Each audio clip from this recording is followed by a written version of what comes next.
مكملين مع حضراتكم لقاءاتنا على هامش منتدى الاقتصاد والأعمال الفرنسي المصري اللي بينعقد اليوم.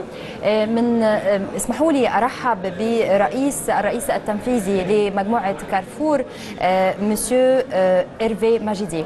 Monsieur Hervé Magidier, président exécutif régional du Carrefour, bienvenue sur la chaîne DMC. Merci. Tout d'abord, comment voyez-vous les plans récents de l'État dans le secteur du commerce intérieur ainsi que l'établissement de zones logistiques? Avec votre permission, je dois faire une petite correction avant mes propos. Carrefour, Majid Al Futtaim. Oui. Franchisé, Majid Al Futtaim est fier de l'être. Nous sommes en Égypte depuis 2002.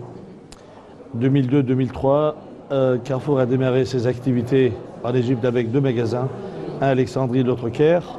Aujourd'hui, je suis fier de vous dire que nous avons 42 magasins. 42 magasins. Multiformats. Et nous ne sommes pas seulement au Caire ni à Alexandrie, nous sommes sur plusieurs villes, Tanta, Mansoura, Sharm el-Sheikh, Hurghada, etc., etc. Et en plus, on est en phase de préparer notre développement sur d'autres villes, là où nous ne sommes pas encore aujourd'hui. L'Égypte, c'est un de nos meilleurs pays chez Carrefour Majid Al Futtaim pour différentes raisons. Une population respectable et non négligeable en nombre. Nous avons eu pour 2018 plus de 36 millions de tickets de caisse. 36 millions. Ça veut dire, si je peux me permettre de raisonner ça en nombre de clients, si 4 ou 5 clients visitent Carrefour et une personne qui paye, on compte une personne. Mais sinon, on a dépassé, je peux vous dire humblement, 110 millions de population en Égypte, en nombre de clients. Qu'est-ce que nous faisons en Égypte? Notre fierté n'est pas seulement d'acheter et de vendre. Nous créons de l'emploi. Nous avons environ 7000 employés, à l'exception de 14 expatriés, je peux dire à 100%, sont égyptiens, à tout niveau hiérarchique, managérial, etc.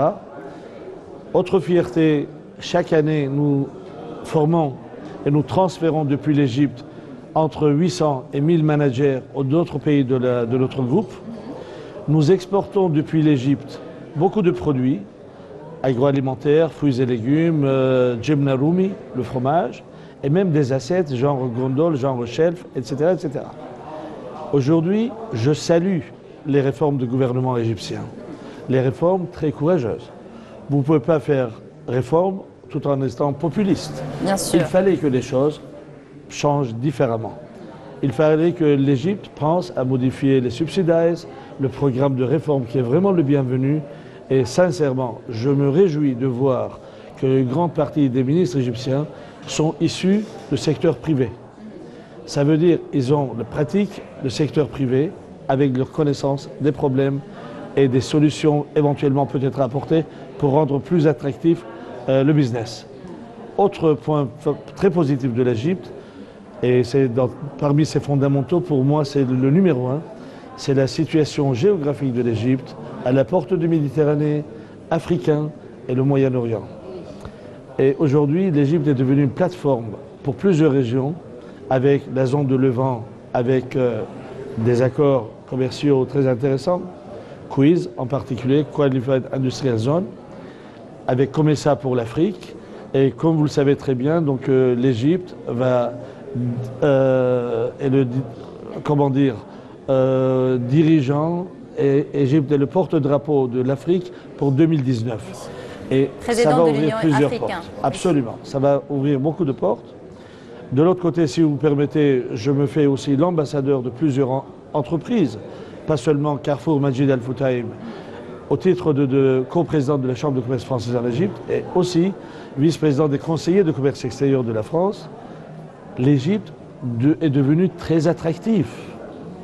Vous verrez, et vous avez vu certainement, beaucoup d'entreprises représentées par leur chairman worldwide aujourd'hui en Égypte. Et ce n'est pas par hasard.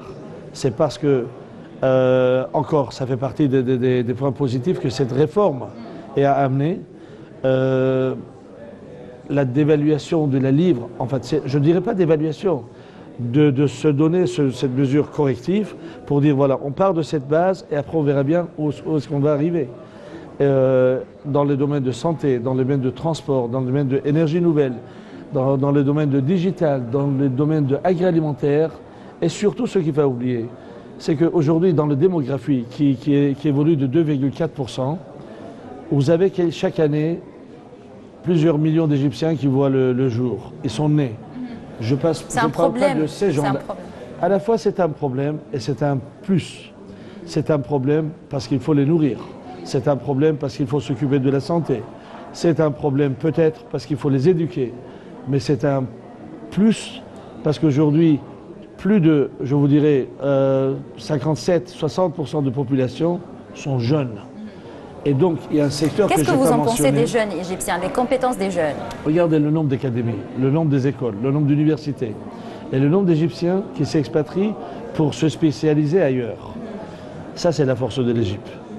Et quelque chose que je disais tout à l'heure avec mes autres collègues chefs d'entreprise, qu'il ne faut pas qu'on néglige, ce n'est pas seulement l'économie, qu'est-ce que j'achète, qu'est-ce que je vends. Le training, ici, dans le domaine d'éducation, training, etc., il y a beaucoup à faire. Et vraiment, personnellement, l'Égypte m'a apporté beaucoup de chance. Je suis venu en Égypte il y a 16 ans comme country manager. Et aujourd'hui, grâce à l'Égypte, je m'occupe de plus de choses. Et je suis vraiment reconnaissant et fier de faire partie de l'économie égyptienne, humblement, grâce à le drapeau de Majid Al-Fouta El Carrefour. C'est un plaisir à nous et en plus je vous félicite parce que vous avez commencé à apprendre à parler l'arabe très bien. Vous avez un très bon accent en arabe. Ben ça sort du cœur. Permettez-moi de finaliser comme ça. Finalement, je veux juste, si vous me permettez, savoir comment vous évaluez la coopération entre vous et le ministère d'investissement en Égypte. Nous sommes plus que ravis. Le portefeuille de Dr Saharnas, c'est très important. À la fois ministère de l'investissement et à la fois coopération internationale. Ça veut dire que ça doit être investissement attiré dans un sens, coopération internationale, oui, faire aussi de sorte que l'Égypte soit présentée et active ailleurs. Elle fait ça d'une manière exceptionnellement professionnelle. À l'époque, certainement vous vous rappelez, à l'époque, il y a plusieurs années de ça, on a lancé le GAFI, General Authority for Investment, avec One Stop Shop. Ça veut dire on règle tous les problèmes, legislation, etc. en peu de temps et on avance. We welcome any investors. Et aujourd'hui, le ministère de l'Investissement est à l'écoute. Ce n'est pas parce que vous venez, vous investissez, elle l'a dit encore aujourd'hui, Madame Nasr, si vous avez n'importe quel problème, écrivez-nous, faites-nous savoir. Avec nos autres collègues ministres au cabinet, nous essayerons de régler votre problème parce qu'un acteur économique content, réussi, c'est le best advertising pour le pays et attracteur pour les autres pour venir travailler dans ce charmant pays. Tout à fait. Je vous remercie, monsieur, pour nous avoir accordé de votre temps pour réaliser cette interview et je vous souhaite plein de succès dans votre émission. C'est moi qui vous remercie pour m'avoir donné cette opportunité. Merci. Merci, monsieur.